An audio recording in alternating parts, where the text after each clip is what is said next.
dünyaya gəlmişdi. Burada yaşamışdı. 19-cu əsrdə əşyalarının istifadə olunmuşdu. Baxın əşyalara baxın. Balar, o dövrdə yorğan döşəyi sərirdilər. Uşaqdı buz üstə qoçaq, sürüşdü birdən-birə, dəydi öz üstəyə. Uşaq durub neylədi, uzağa belə söylədi.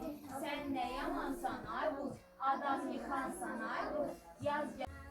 Özünə məxsus olur, cüzçidir, kitablar, həncidir. Bunda o vaxtda su töküb, su içirlər, suyu sərdən saxlayırdılar. Kömürü tökürdülər ona, ütlüyürdülər, istəyirlər,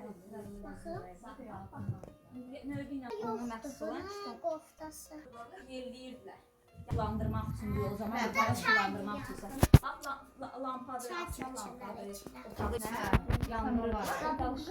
Neyse tökürdülər, əliyirdilər, üyüdürdülər onun içində. Sonra vururlar. Ay sağ, aferin sənə.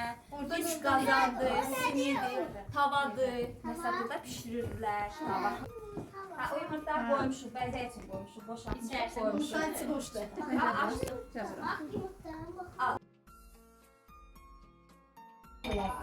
Yumurtadan bak. Yumurtalar.